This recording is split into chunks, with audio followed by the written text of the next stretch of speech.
Buenas tardes, estamos comenzando nuestro último encuentro de este curso Geopolítica y Energía, una mirada desde la Argentina. Antes que nada, agradecer a todos nuestros asistentes en esta primera experiencia que estamos haciendo en un intento por empezar a trabajar estos temas que a veces pueden parecer muy difíciles de comunicar, más desde la idea de los paradigmas globales de la energía que están en enfrentamiento, en un escenario muy complejo como el que vivimos en la actualidad del sistema internacional. Y pienso que lo que hemos ido abordando en los 4 encuentros anteriores permitió por lo menos encarar una necesaria introducción sobre estas problemáticas para poder, en cierta forma, describir y comprender mejor los desafíos que tiene nuestro sistema energético de cara al futuro. Y en este sentido, en este último encuentro, lo que vamos a hacer muy brevemente es hablar, por un lado, sobre uno de los ejes que está en debate, en discusión en el mundo hoy, y cuyo título puede ser los ejes de la transición energética, y qué implicaría esa transición energética, con qué conceptos, con qué nociones nos movemos en la identificación de ese problema hoy en el mundo, qué pasa con distintas regiones geográficas y países en torno a esa problemática. Y finalmente ver algunos pocos datos y algunas ideas que en los últimos años empezaron a trabajarse en la región latinoamericana sobre las políticas de diversificación de la matriz energética y la consecuente incorporación de fuentes renovables de producción de energía. Y cuando hablamos de esto, básicamente siempre lo hacemos pensando en que hay una gran fuente que es la hidroeléctrica, vinculada a los grandes proyectos hidroeléctricos, que históricamente ha sido un proveedor confiable de energía eléctrica en toda nuestra región, como en buena parte del mundo, ¿no? Pero en nuestra región particularmente. Pero cuando vamos a enfocar la mayor incidencia en los presupuestos públicos de las fuentes renovables de energía, lo vamos a hacer con exclusión de esa energía renovable que tradicionalmente ha sido desarrollada en nuestros países, para ver un poco, bueno, el impacto real que está teniendo este nuevo enfoque vinculado a los renovables, ¿no? Para abordar la problemática de la transición energética, diríamos que nosotros podemos definir la cuestión de la transición de diversas maneras, de acuerdo a tal vez los paradigmas filosóficos y sociales, productivos que cruzan la problemática energética, ¿no? Desde donde nos paremos, vamos a entender que esa llamada transición energética implica una cosa u otra. Porque básicamente hay un primer gran enfoque que se viene trabajando en realidad hace unos años y que se da como una discusión dentro del mundo predominante de la energía fósil, ¿no?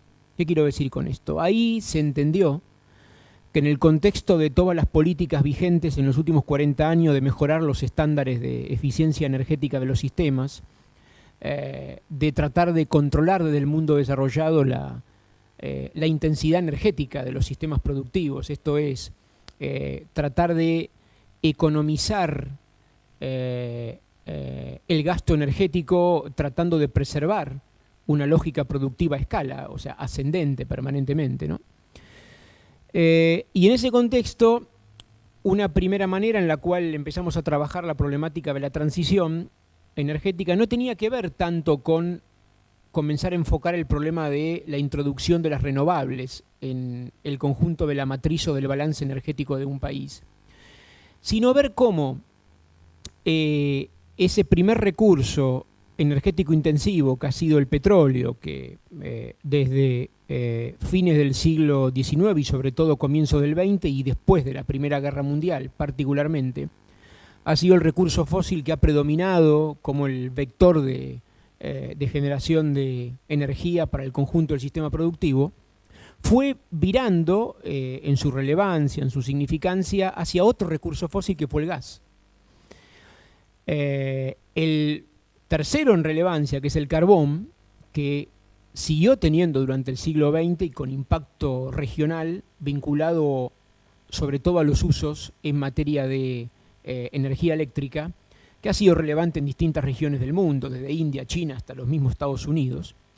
Pero no es ese particularmente el caso que queríamos referir, sino justamente el de la industria del gas natural, que aparece casi complementariamente con los debates sobre la eficiencia energética después de la primera gran crisis petrolera, de suministros petroleros, la crisis de la OPEP 1973, entre 1973 y 79, coincidentemente con los países del primer mundo que comienzan a trabajar sobre escenarios prospectivos en donde sus sistemas productivos y de transportes tendrían que incorporar más elementos que llevaran, digamos, a un uso menos intensivo de la energía y por ende a mayor eficiencia.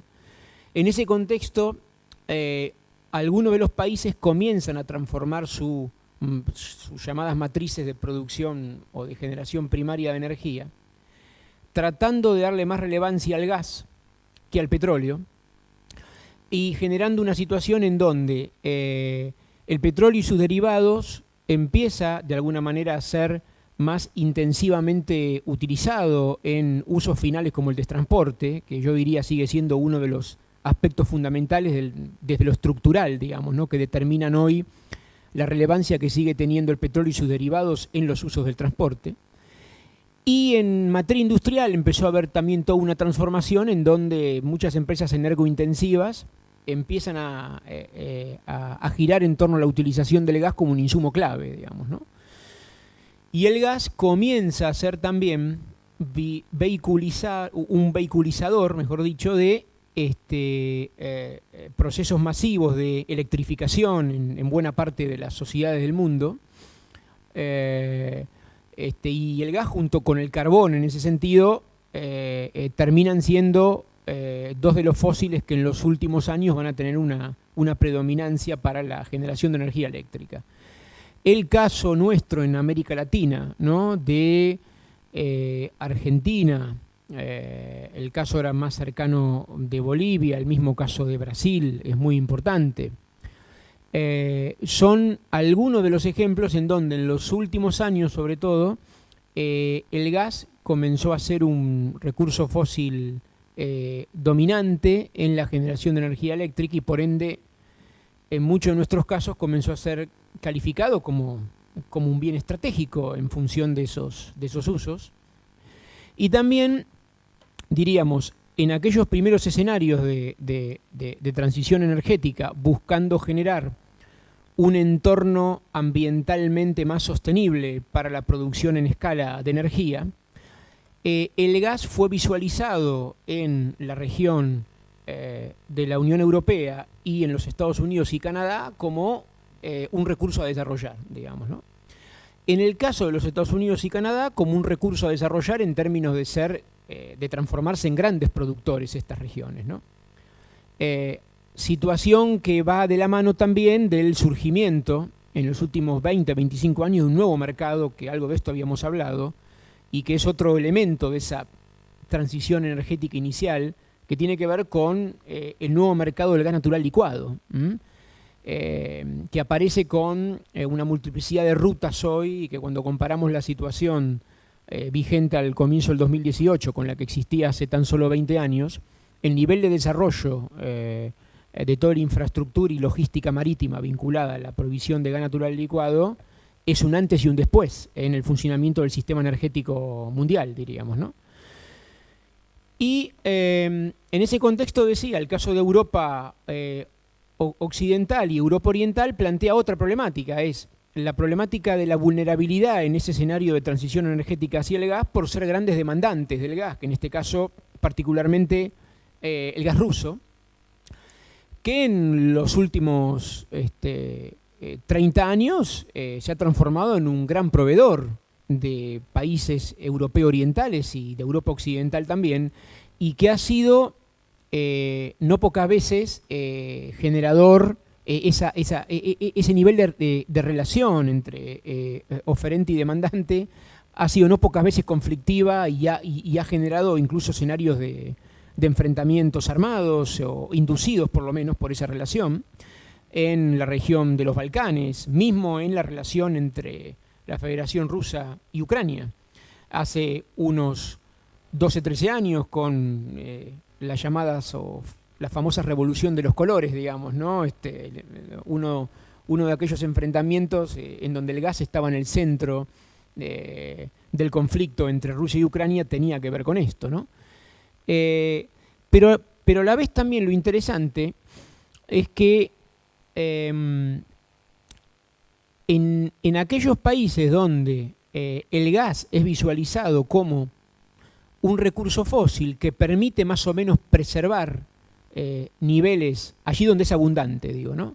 Niveles de rendimiento energético apreciables y consecuentemente además permite generar un proceso de producción de energía, pensando en su aplicación en la energía eléctrica, por ejemplo, un poco más compatible con mejores estándares ambientales, esos elementos han ido llevando a que se fueran transformando progresivamente en un sustituto inicial más confiable. Y en lo que está detrás, yo les diría, este proceso de las últimas 3 décadas de muchos de los planteos que generalmente escuchamos, por ejemplo, en México, también en Brasil, acá mismo en la Argentina, en torno a Vaca Muerta, que hay analistas que hablan de que, bueno, el gas hoy, en este caso de Vaca Muerta, y poder desarrollarlo a escala masivamente, podría significar ese primer escenario de transición energética de nuestro país hacia un escenario ya dentro de 5 o 6 décadas, más o menos 5 o 6 décadas vista, sí ya de desarrollo, de incorporación más masiva y complementaria de fuentes renovables de energía, ¿no? Digo, esto tal como aparece visualizado incluso por algunos de los centros prospectivos, digamos, que fuimos viendo durante los encuentros, y a nivel de las políticas nacionales, como esto es incorporado, digamos, ¿no? Lo cierto es que hoy, cuando uno mira finalmente en América Latina los números de lo que sería suministro de fuentes de energía primaria, cuando hasta hace tan solo 20 o 25 años en América Latina algo más de un 40% de la generación primaria de energía estaba vinculada centralmente al petróleo, y teníamos aproximadamente un 20% vinculado al gas. Cuando sumábamos estábamos hablando de la predominancia con la que caracterizamos junto al carbón a nuestros sistemas energéticos vinculados a la energía fósil, ¿no? Bueno, en los últimos años, mismo en América Latina, el mayor desarrollo del gas hizo que hoy esa contribución como fuente primaria de energía esté superando ya el 30%, y el petróleo haya bajado a menos del 35%, digamos, ¿no? O sea, es una situación en donde, en cierta forma, la predominancia del gas aparece como, decíamos, ese sustituto más confiable en relación al petróleo y sus derivados. Y lo que ha crecido básicamente en todos los números que uno ve es la confiabilidad del gas en términos de usos residenciales, aún en distintos procesos, digamos. En los últimos años en América Latina, países como Argentina, como Brasil, y ni que hablar Bolivia, ¿no? En nuestro cono sur han aumentado y mucho la presencia del gas en sus matrices de consumo, incluso, ¿no? Con ampliación de mercados que realmente así ocurrieron. Si bien tal vez no de manera idealmente planificada, pero esto sí se pudo dar.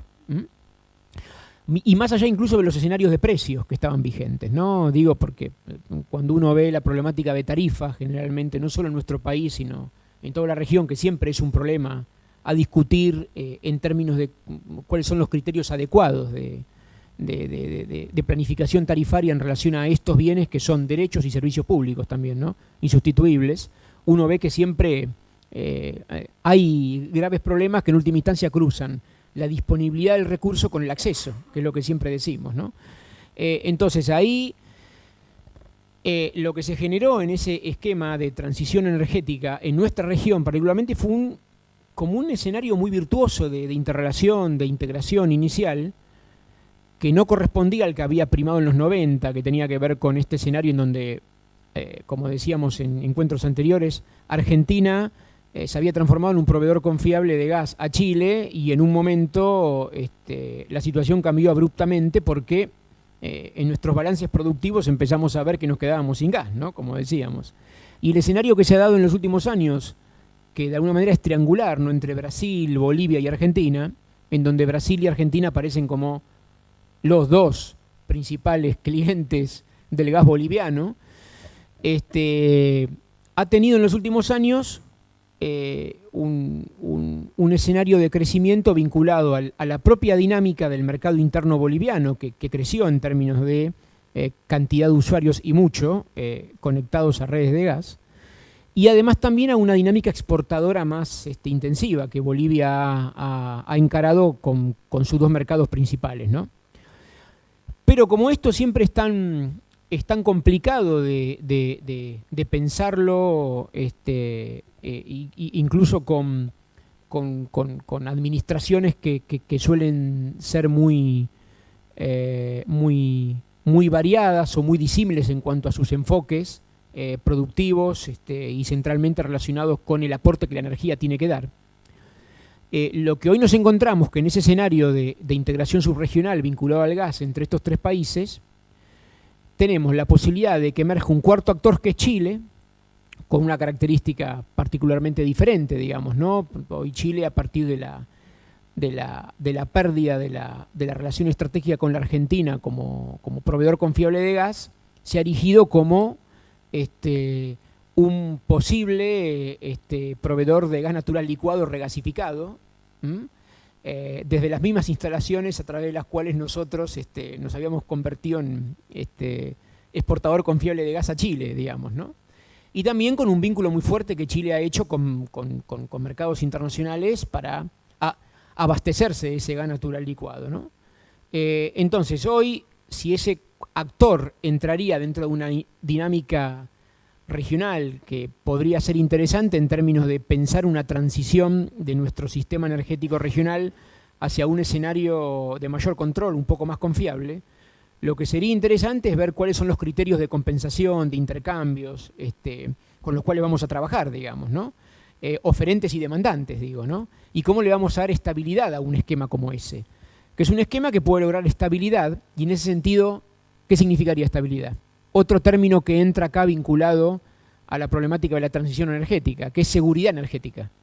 Seguridad pensada como que haya disponibilidad durante un tiempo suficiente, idealmente que esa disponibilidad esté vinculada a más de un actor o varios actores que puedan ser los oferentes de ese recurso visto como crítico, que también haya demandantes múltiples que puedan de alguna manera asegurar mercados para esos oferentes, y además también que esa disponibilidad se pueda dar conservando o preservando, mejor dicho, otro objetivo fundamental, que es la asequibilidad, digamos, ¿no? Que el bien esté a un precio que más o menos sea pagable, que permita generar escenarios de rentabilidad para los distintos actores que van a hacer uso de ese gas, ¿no? Pensemos en el sistema productivo, digamos, ¿no? Y ahí tenemos casos variados, digamos, ¿no? Porque cuando uno afronta el problema, por ejemplo, de que ha sido una discusión que tiene que ver también con la problemática de la transición, ¿no? Otra discusión que bordea todo esto es cómo subsidiar la energía que consumimos, a qué sectores subsidiar, de qué manera, por qué tiempo, durante cuánto tiempo. Porque ese debate se cruza ahora, cuando veamos posteriormente, con el escenario ya sí creciente de inversión de muchos países en torno a las fuentes renovables de energía, que es el escenario ya que nos lleva hacia otra lógica de transición energética, ¿no? La que ya incorpora una planificación de décadas que tiene que ver con un sistema que vaya a responder centralmente a la necesidad de contar cada vez menos con recursos fósiles para su reproducción en el tiempo, ¿no? Ese es un escenario hoy que suena más a ciencia ficción, incluso en el mundo, más allá de que año a año se están invirtiendo muchos recursos en nuevas fuentes renovables de energía. Pero ahí también hay otro fenómeno que tiene que ver con una discusión que viene de Europa y que ya tiene años, varias decenas de años incluso, que tiene que ver con que, bueno, la posibilidad de hacer cada vez más eficientes y masivas esas nuevas fuentes han estado directamente vinculadas a ingente cantidad de recursos volcados, tanto por los sistemas públicos como privados en los países europeos, a modo de subsidios para la generación, para la generación vinculada a recursos renovables, ¿no? Entonces, cuando uno ve los documentos, por ejemplo, ¿no? El caso de la IRENA, que es la Agencia Internacional de Renovables, que en buena medida depende del conjunto de entramado de organizaciones que relevan políticas, que trabajan en todo lo que tiene que ver con consultoría sobre la problemática, que hacen perspectiva, digamos, ¿no? Como la Agencia Internacional de Energía, de hecho IRENA está vinculada a ella. O sea, ellos lo que dicen es básicamente que, bueno, constatan que el escenario de la transición energética hoy, en el medio del fenómeno del gas, como fósil que se extiende en la planificación de las matrices, aparece en el fondo los nuevos renovables, y lo que aparece ahí es un escenario permanente que empieza a ser más familiar en los escenarios de planificación, que es la eventualidad o no de la mayor relevancia de la problemática del cambio climático. Y que aparece muy fuertemente, sobre todo a partir del hito que hemos vivido en diciembre del 2015 con el Acuerdo de París, digamos, ¿no? Que reactualiza el protocolo de Kioto, las reuniones de la Convención Climática de todos los años, que han derivado finalmente en el 2015. Y ahí ese nuevo escenario se cruza permanentemente con los modos de generación de energía, y empieza a ser visto por todos los países como, por un lado, como un escenario limitante, obstaculizante, o como un escenario que posibilita el avance de otro tipo de políticas en función de cómo se paren esos países, ¿no? Y entonces, diríamos, como decíamos respecto a América Latina, hoy que en nuestra subregión, por ejemplo, la dinámica del gas aparece como una de especial relevancia y lo es para la Argentina en función del desarrollo de Vaca Muerta. Decíamos la semana pasada que todo indicaría que los prospectos de inversión que ya se empiezan a desarrollar, los pilotos, la cantidad de empresas que están entrando, más de 20 proyectos, todo indicaría que sí va a haber una, diríamos, se ha hablado del término lluvia de inversiones, digamos, ¿no? Uno diría que por lo menos sí va a haber una ola muy focalizada de inversiones en todo el sector, porque ya está ocurriendo, que probablemente sea creciente en los próximos años. Y ahí habrá que ver cómo ese escenario de transición energética hacia el gas se maneja incluso con lo que algunos de nuestros países están haciendo como políticas públicas, misma la Argentina hoy, Brasil ni que hablar, ¿no? En la subregión, que tiene que ver con, en la planificación aparece, en el esquema de seguridad energética futuro, aparece, por lo menos de manera interesante, la idea de diversificación y de complementariedad de fuentes de generación de energía hacia las renovables.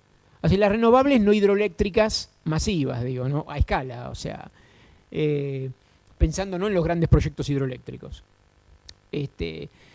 Y ahí aparecen también varios fenómenos, ¿no? Cuando uno ve en las fuentes alternativas de energía que pueden darle confiabilidad a un sistema. El caso de la hidroelectricidad, en estos escenarios de transición, es muy relevante lo que ha pasado en nuestra región en los últimos años, porque hay como un fenómeno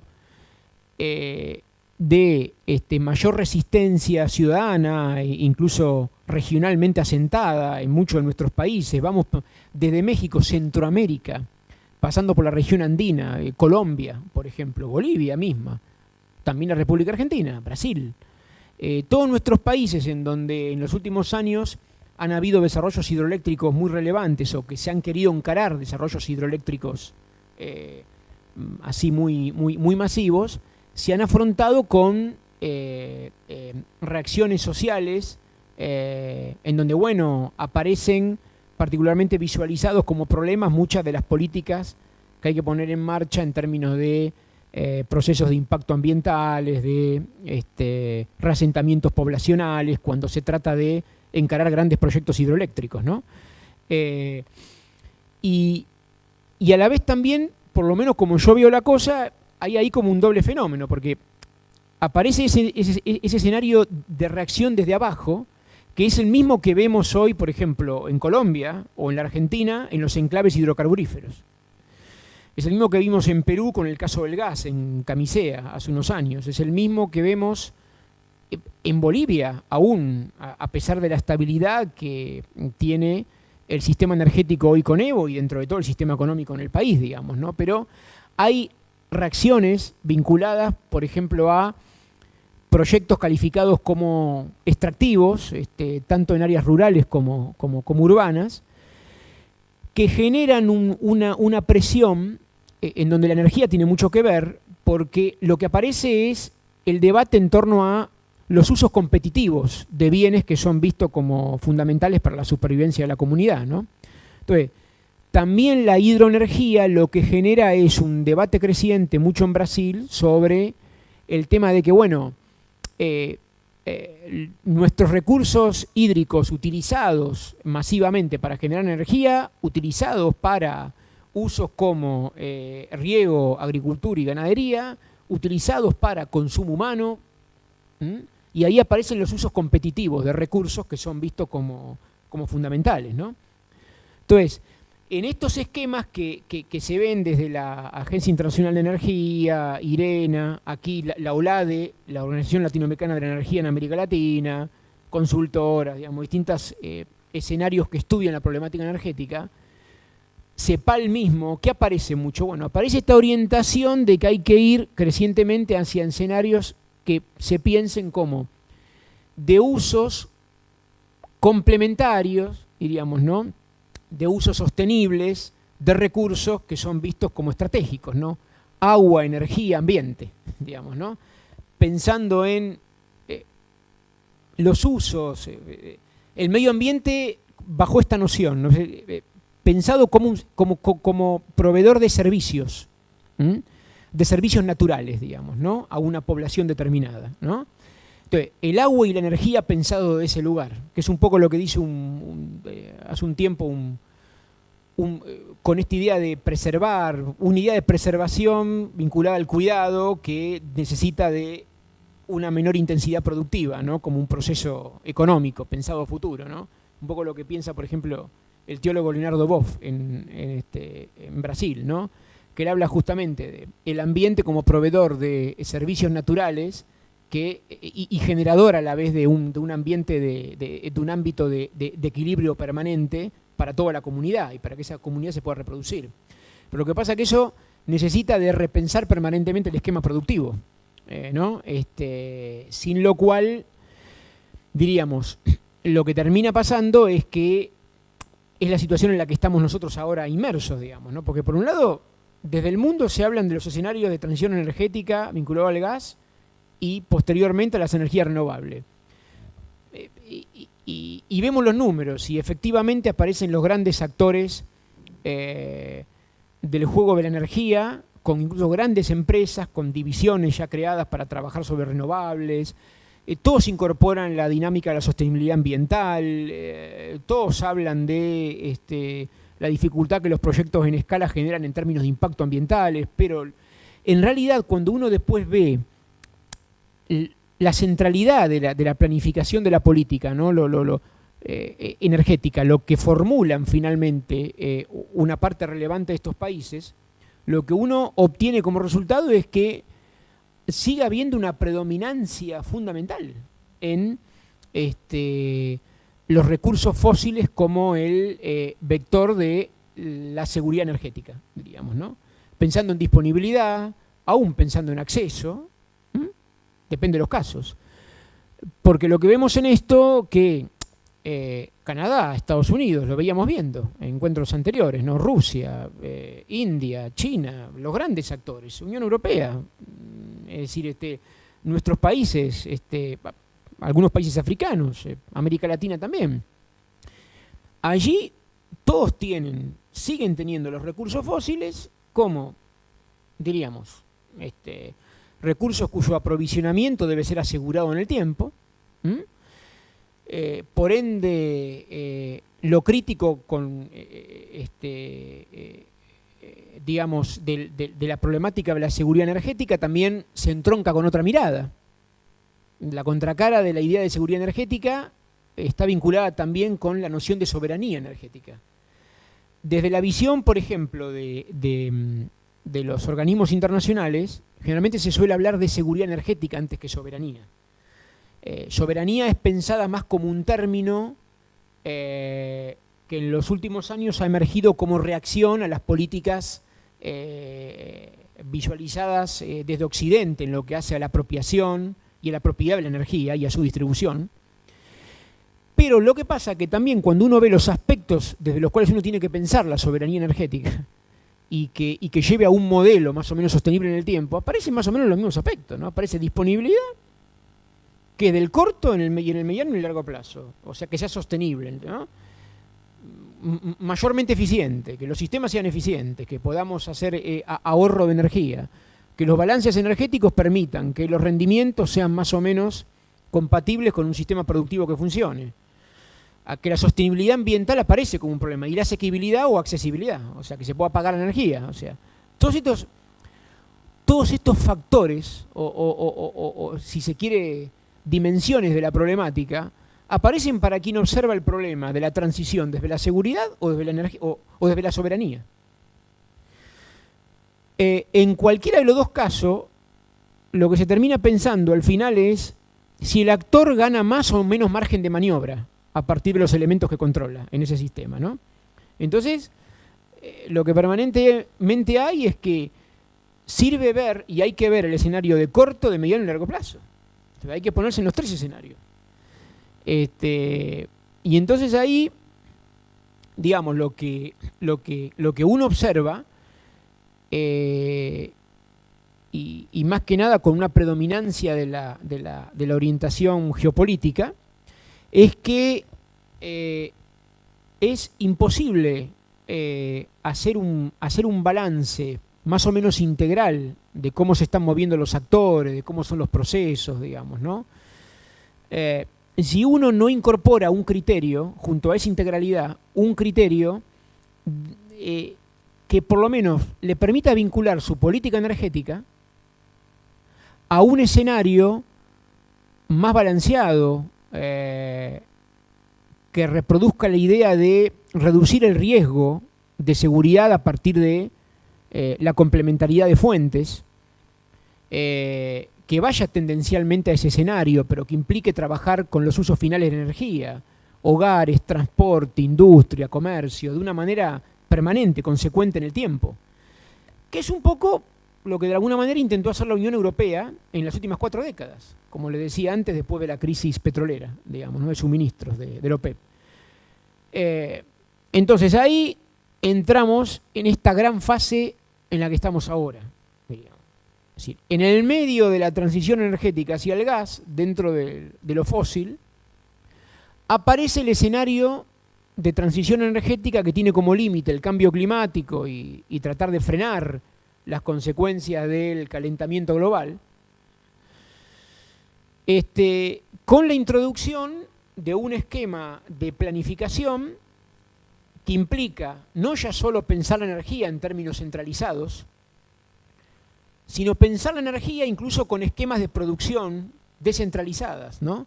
Que impliquen de alguna manera incorporar otros actores que no son los que corrientemente conocemos, como, digamos, cuando hay mercados como el argentino, que están muy concentrados en términos de propiedad de la energía, digamos, ¿no? Y de control del juego, que son estructuralmente oligopólicos, la idea de generar esos procesos, bueno, demanda tiempo, demanda trabajo, demanda un estudio muy serio de la dinámica de los segmentos dentro de los sistemas. Por ejemplo, su sistema eléctrico tiene una dinámica en la Argentina que no es reproducible a la que pasa en otro país de América Latina, por más que después sí sea importante cuando hay una discusión sobre argumentación de tarifas, como habrán visto ahora, ¿viste? Decimos, bueno, ¿cómo la Argentina, aún con estas tarifas, tiene todavía, digamos, una tarifa eléctrica que es 15, 20, 30, 40, 50% menos que la que tienen los chilenos, lo que tienen los brasileños, ¿no? O Uruguay, ¿no? Entonces uno, cuando ve esos argumentos, dice, bueno, pero estamos poniendo realmente sobre la mesa, ¿no? En esos escenarios de transición, pensemos en el caso del subsistema eléctrico, digamos, ¿no? Estamos poniendo sobre la mesa distintas dimensiones que van desde la magnitud de los sistemas, cómo están organizadas la problemática de los despachos, digamos, ¿no? Cómo se genera y con qué, diríamos, variedad de generación en términos de fuentes, estamos en ese sistema, qué pasa con los problemas de transmisión y transporte de energía, cuánto perdemos, ¿no? O sea, digo, todo eso hay que contabilizarlo, qué pasa con los problemas de distribución, digamos, y cómo vamos a comparar un país como el nuestro, que tiene 8.500.000 usuarios finales de gas natural por redes, por ejemplo, con Uruguay, que tiene, no sé, 45, 50.000 usuarios por red en los alrededores de Montevideo, que es un mercado pequeño, mínimamente desarrollado. Y dicho sea de paso, es un país que en los últimos 10 años está entre los 4 países de la región, junto con México, Brasil y Chile sobre todo, que han empezado a encarar políticas más fuertes de incorporación de fuentes renovables de energía y que no casualmente figuran en los balances de los organismos internacionales, de las consultoras que estudian esto, digamos, ¿no? Porque los números están ahí, digamos. Ahora, con este ejemplo, ¿qué quiero decir? Bueno, estamos comparando realidades de escala muy diferentes, digamos, ¿no? Es decir, la Argentina es una economía 6, 7 veces más grande que la uruguaya, digamos, ¿no? Ni que hablar lo que es la misma comparación entre Argentina y Brasil, que también hay enormes diferencias, digamos, ¿no? Y así, si vamos a analizar distintos casos, digamos, ¿no? Porque digo, estas cuestiones cuando intervienen tienen que ver para mí con en el debate, digo, ¿no? Respetuosamente uno podría decir, claro, hay que hacer más compleja la mirada, porque claro, si los escenarios de transición energética van hacia un esquema de asegurar disponibilidad, bueno, yo hay algunas variables que tengo que mirar para que eso pase, y bueno, y si de pronto en mercados muy controlados, ¿no? O muy cerrados a la competencia, a un mayor esquema de competitividad, y que por ende mismo se autorregulan, digo. Se autorregulan entre los propios actores que participan, ¿no? O sea, la desregulación en ese sentido tiene como contracara eso. Es una autorregulación que funciona al modo de un esquema de colusión, digamos, como decimos en economía, ¿no? O sea, digo, se coluden 4 o 5 actores, se sientan en una mesa y hoy determinan más o menos cómo funciona la política de liberalización de precios, por ejemplo, ¿no? Veamos lo que nos está pasando en estos meses, digo, ¿no? Y uno hace una advertencia siempre, digamos, bueno, es decir, cuidado con los escenarios utópicos de la transición energética también, ¿no? Por eso yo digo escenarios utópicos, por nombrarlo de un modo que sea más o menos amable, ¿no? Porque quiero decir, la complejidad que tiene un país como el nuestro, o el brasileño, por ejemplo, requiere que uno piense eso con un conjunto de componentes que intervienen. O sea, no va a estar el problema de la disponibilidad, va a estar el problema de ver también la confiabilidad que tienen los sistemas, de ver qué pasa con la discusión de los precios y tarifas. O sea, es decir, otro asunto importante en la problemática de la transición, que lo marca, por ejemplo, el Instituto Internacional de Energías Renovables, es que, bueno, dicen, en los últimos tiempos, el desarrollo de nuevas fuentes como la eólica y la solar fotovoltaica, por ejemplo, han venido teniendo creciente incorporación de tecnología. China, Estados Unidos, por ejemplo, ¿no? España, Alemania, Dinamarca, Suecia, hay varios mercados europeos en ese sentido, ¿no? Importante en los últimos años. Entonces, ¿qué pasa? Dicen, bueno, mayor incorporación de tecnología, eso logró que los precios promedios reconocidos en las subastas o en las licitaciones que se realizan, generalmente, los llamados precios de corte de cuánto te sale el mega, digamos, ¿no? Pueden haber bajado sensiblemente. De hecho, esto pasó en el caso de la Argentina. La primera licitación de renovable, la llamada Renovar 1 y la 1.5, la segunda, comparada con la tercera, que fue la Renovar 2, cuando uno ve los precios de corte en esas dos fuentes que fueron las que se adjudicaron el 90 y pico % de los proyectos, de los 140 y pico, ¿no?, que se licitaron, fueron a eólica y solar fotovoltaica. Bueno, cuando uno ve los números, nosotros partimos de escenarios de 59, 60, 61 dólares el mega a escenarios más compatibles con el que existen hoy, por ejemplo, en Brasil, en México o Perú, para ambas fuentes, que están en 40, 41, 42 dólares por mega. Ahora, ¿después qué pasa? Se supone que en la Argentina hay un precio mayorista promedio que está en torno a los 74 o 75 dólares. Que es ese precio al que tienen que llegar. ¿Vieron toda la dinámica de desmonte de subsidios, de reajustes de precios, digamos, ¿no? O sea, y de tarifa, ¿no? Bueno, sí, el escenario que tenemos que llegar es ese. Ahora, ahí, que es una discusión que ha estado presente en todos los países, ¿no?, cuando se trata de esto. Bueno, es decir, ¿hay alguna posibilidad de encarar un debate más serio en términos de cuáles son precios realmente justos? ¿Debieran o no haber precios diferenciales en función de los actores que intervienen en el escenario productivo, por ejemplo? Pues nosotros sabemos que hay, por ejemplo, en la Argentina, una empresa, electro y gas intensiva, como Aluar, por ejemplo, ha tenido un esquema, digamos, ¿no?, como es energointensiva la empresa, o la misma Techin, por ejemplo, han tenido esquemas de bonificación o de reducción en el costo de la energía. Son grandes actores. Ahora, ¿no?, bien, en este escenario, que yo puedo decir, bueno, perfecto, diríamos, ¿no? Es decir, se aplica una lógica parecida a pequeñas y medianas empresas, a empresas cooperativas, qué sé yo, en todo el entramado productivo que tenemos, digamos, pensemos en lo que genera en el caso de la Argentina más del 85% del empleo, digamos, ¿no? Por ejemplo, ¿no? ¿Se pensaron en esos escenarios antes de encarar y esto es muy importante tenerlo en cuenta porque también hace, en definitiva, está la viabilidad técnica de los proyectos, ¿no?, energéticos renovables, y está la viabilidad social. Uno puede analizar, desde mi óptica me parece, la viabilidad técnica, sin la cual es imposible la ejecución del proyecto, claramente, pero es una viabilidad técnica que tiene que incorporarse en un esquema de planificación que sea integral y complementario por fuentes, como decíamos antes. Partimos desde ese criterio, si se quiere, desde ese marco conceptual teórico, digamos, ¿no? Entonces, bueno, ¿con qué paso vamos a desarrollar esa política? Pero después está la viabilidad social. Y en la viabilidad social aparece el debate en torno a la accesibilidad, digamos, ¿no? Entonces, en los últimos años, fíjense, en la región, nosotros tenemos que en América Latina, una cifra así que no dice mucho, pero qué sé yo, entre 2010 y 2015, más de 80.000 millones de dólares en inversiones destinadas a fuentes renovables de energía.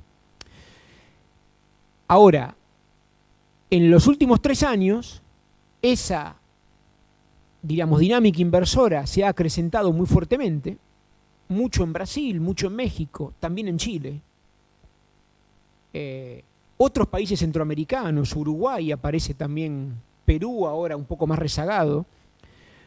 Pero en toda América Latina, en los últimos 8 años, cuando empieza a darse esta dinámica inversora vinculada a fuentes renovables, toda América Latina explica entre el 6 y el 7% de el total de las inversiones que hoy hay en el mundo en nuevas fuentes renovables de energía. Es todavía un escenario marginal, si se quiere. Pero, ¿qué pasa? Uno lee consultoras, los informes de los organismos, digamos. Sí, lo que está viendo que hay registrada, así como se registra una afluencia de inversiones en vaca muerta vinculada al gas, y hablábamos de la estrategia de transición relacionada con el gas, hay una afluencia de inversiones muy relevantes en estos últimos años, casi década, relacionada con nuevas fuentes de generación de energía. Que claro, intervienen en distintos tipos de mercado. La organización del mercado eléctrico mexicano, por ejemplo, que fue sometido como el subsector hidrocarburífero a una apertura en los últimos años, es diferente a la del brasileño o a la del mercado argentino. Entonces hay que meterse en cada uno de los mercados en esas dinámicas, a ver cómo funciona esto. Y en tal sentido, dice el Organismo Internacional de Energías Renovables, hay un elemento que aparece mucho ahí, en todas estas cifras que estamos dando. O sea, todos los países han tenido las mismas propuestas o los mismos esquemas de fomento a las energías renovables desde los sectores públicos y sectores privados, que hicieran centro, por ejemplo, en cómo construir una cadena de proveedores virtuosa que implique que se desarrolle una industria nacional en determinados tramos de la provisión de esos insumos críticos. Por ejemplo, para el desarrollo de la energía eólica. Acá en Argentina tenemos mucha gente trabajando. Pero decíamos la semana pasada, de nuestros institutos, ¿no? Muy reconocidos, el INTI, por ejemplo, muchas universidades, hay grupos trabajando hace tiempo, ingenieros que trabajan al respecto también. Y la verdad es que, bueno, lo que uno puede ver que generalmente en los discursos y en los esquemas de análisis de los organismos que reproducen siempre las mismas palabras, ¿no? Es decir, nosotros decimos, es una perspectiva que tiene muchos matices, porque bueno, decimos lo que vemos, hay una tendencia que se registra, ¿no? Entonces, que mezcla incentivos fiscales de tales características, que tiene instrumentos regulatorios de tales características, y que después además lo que tiene son escenarios de financiamiento que tienen otra característica. Entonces, ahí hablamos de tres aspectos que son fundamentales a tener en cuenta para desarrollar a futuro estos nuevos mercados, ¿no? Porque si hablamos de componente fiscal, cualquier escenario de transición energética hacia lo renovable tiene que tener en cuenta qué papel le va a caber, como ocurrió en Europa, que fue un fuerte debate en las últimas décadas, qué papel le cabe al Estado en la generación, por ejemplo, de instrumentos fiscales, de promoción fiscal a través de distintos esquemas, ¿no? Piensen en impuestos, por ejemplo, devolución del IVA, otro tipo de impuestos, digamos, ¿no? Piensen, por ejemplo, en impuestos que uno pueda pensar con la idea de ir hacia la descarbonización de nuestras economías, que es otro elemento de la problemática de la transición, digamos, ¿no? Yo le meto un impuesto a los carburantes líquidos, por ejemplo, los combustibles líquidos. Bueno, algo de eso, por ejemplo, acá se pensó en la última modificación del impuesto a los combustibles, por ejemplo, ¿no? Uno dice, bueno, a ver, interesante como idea que haya aparecido, digamos, ¿no?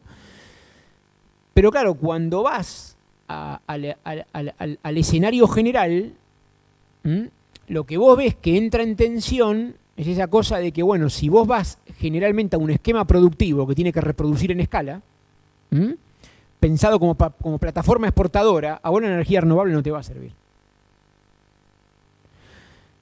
¿Y por qué digo no te va a servir?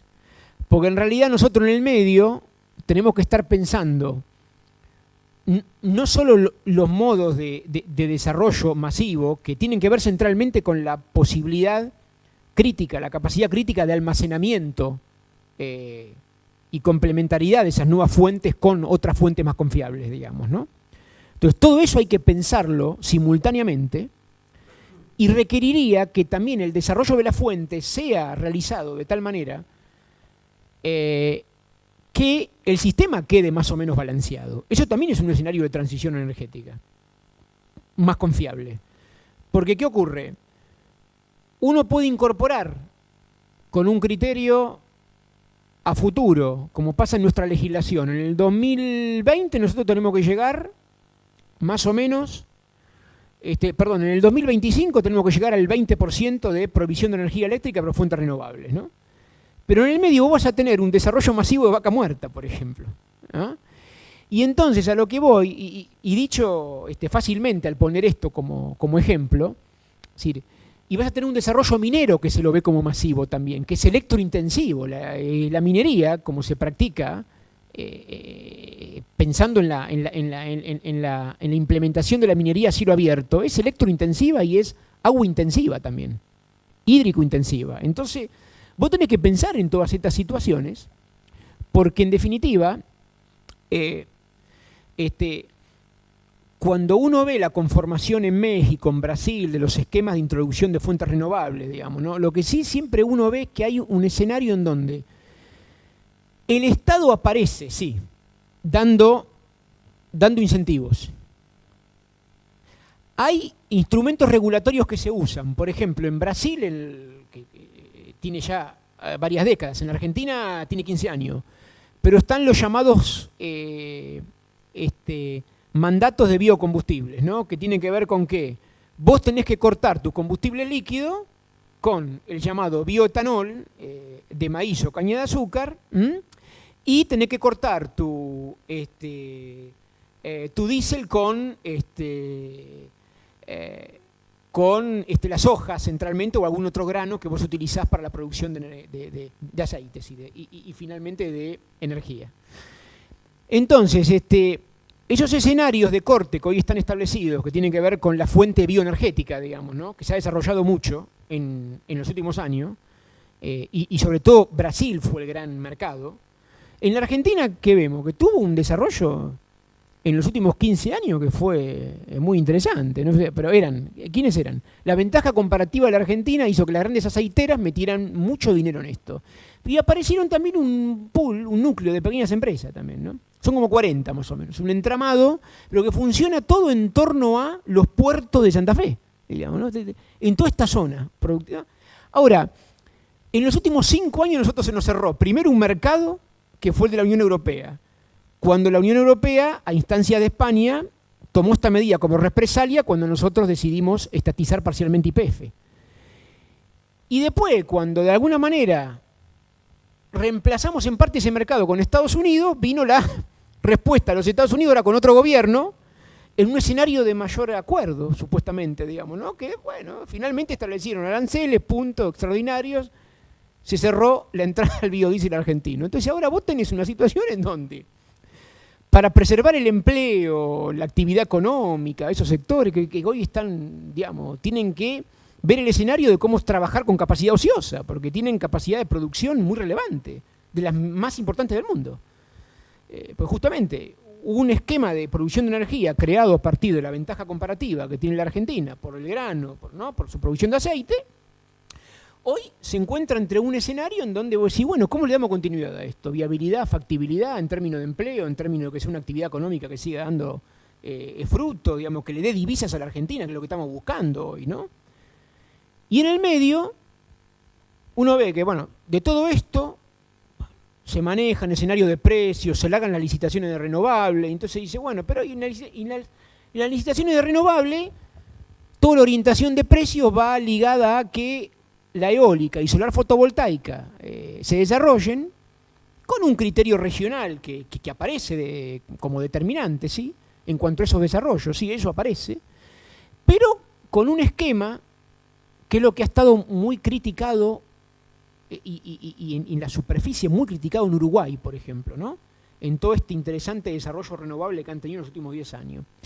Que lo que aparece es un esquema que está muy ligado a la necesidad de proveer de garantías fundamentales a los actores que entran en los nuevos negocios energéticos renovables que se abren, ¿no? Entonces uno ve ahí, cuando hablamos de estos escenarios regulatorios y las cuestiones financieras, uno puede ver desde constitución de fondos, por ejemplo, públicos. Este fue el caso de la Argentina, que hay un fondo de desarrollo de energía renovable establecido por ley, que se fondea con muy buen dinero, diría, hasta la actualidad.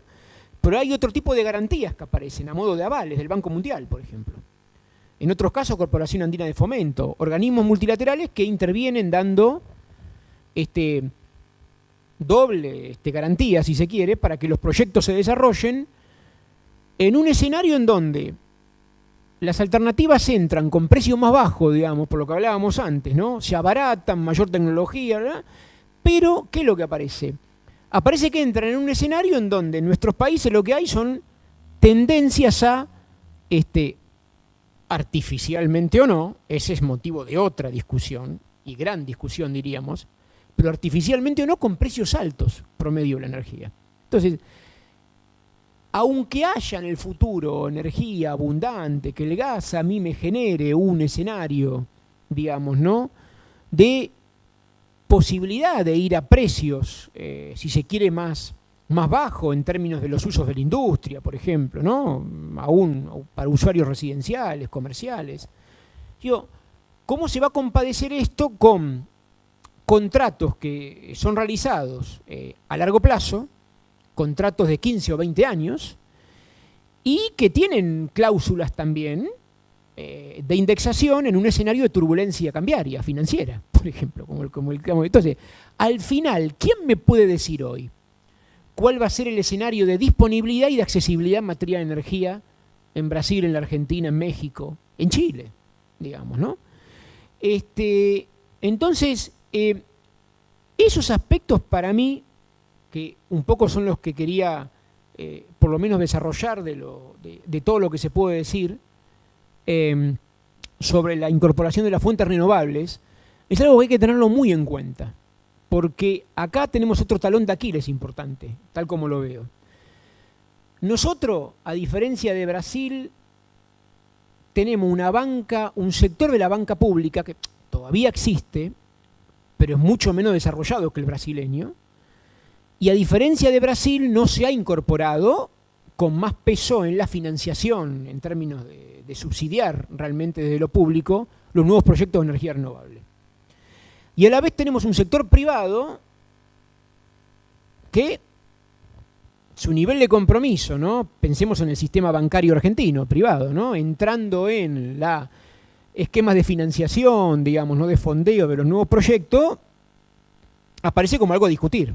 De hecho, en todas las reuniones que se hacen en los últimos tiempos sobre la viabilidad o no de los proyectos, terminan muchas, y bueno, pero la posibilidad financiera de desarrollo no es una limitante, nos permitirá tener un mercado. Hay en la Argentina una pregunta clave que hacen los economistas, ¿sabes? Un mercado de capitales de suficiente profundidad como para fondearnos de manera más autónoma, por ejemplo, en proyectos que son vistos, digamos, ¿no?, como que necesitan de mucho capital, diríamos, ¿no?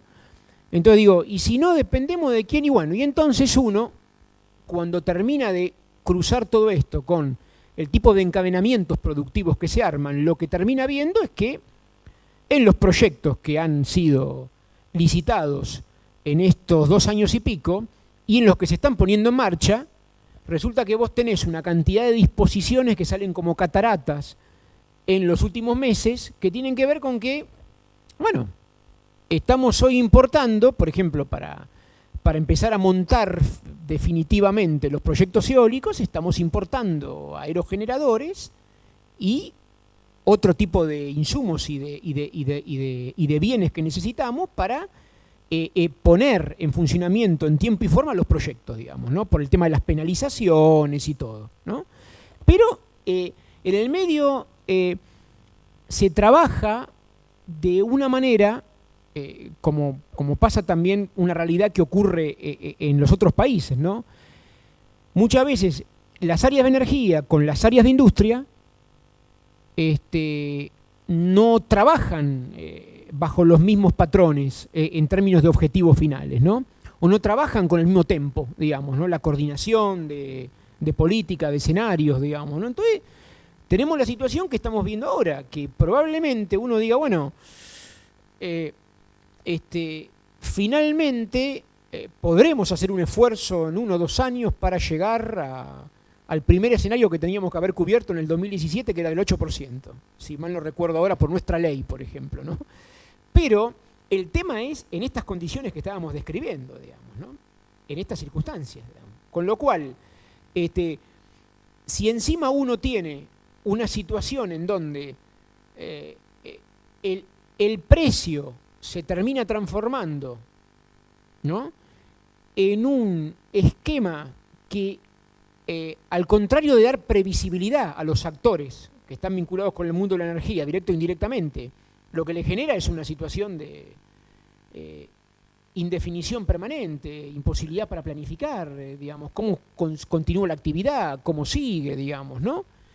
Entonces eso, diríamos, al depender mucho de variables externas, termina siendo un escenario de muy difícil control, ¿no?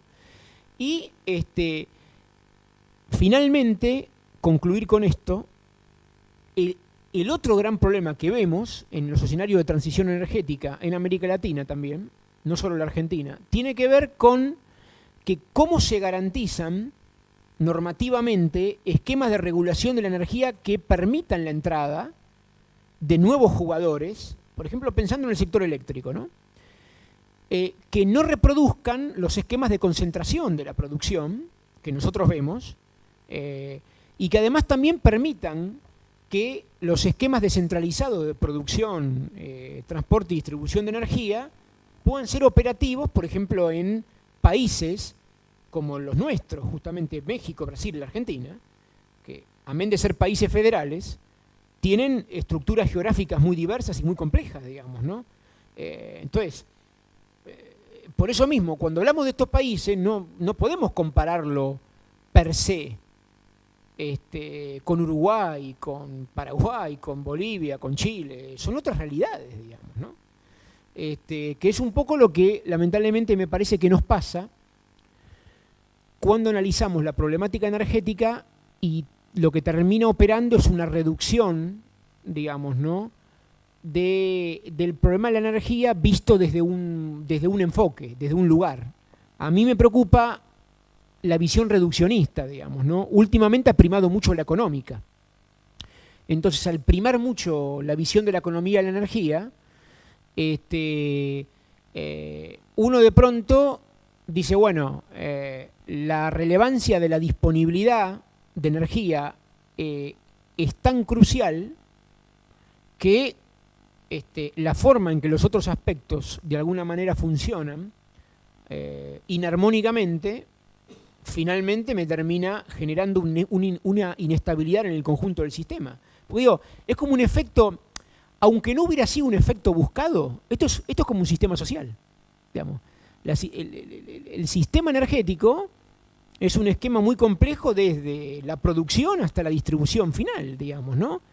Y abarca un montón de actores, y es un proceso profundamente social. Entonces, diríamos, esos elementos como balance en nuestro país, en América Latina, debieran ser introducidos, me parece a mí, para pensar los escenarios de la transición energética, aun si lo viéramos desde una visión más de seguridad, pensando en disponibilidad y asequibilidad y acceso, o desde una visión más soberana, en donde además incorporamos muy centralmente la protección del medio ambiente. O sea, y si incorporamos centralmente la protección medioambiental, eso implicaría que los diseños de la política tienen que poder manejarse con lo que hoy es un dilema, digamos, ¿no? Es decir,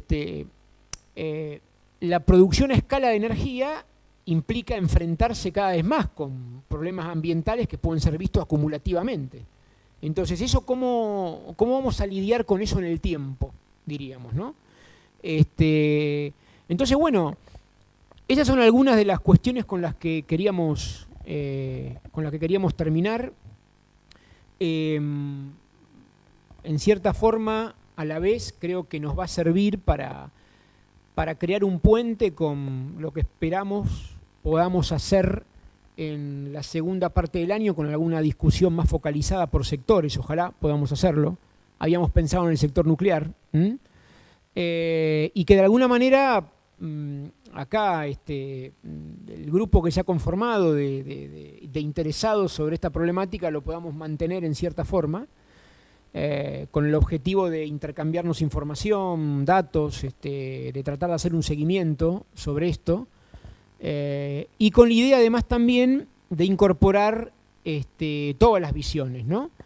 Que me parece que es un momento crucial para hacerlo. Así que bueno, le agradecemos la presencia en esta jornada final del curso. Vamos a desarrollar entonces luego al final un breve intercambio de apreciaciones con los que quieran, y seguramente vamos a estar convocándonos para próximos encuentros en el segundo semestre, que esperemos que vengan con mejores noticias para todos, digamos, ¿no? Así que bueno, gracias.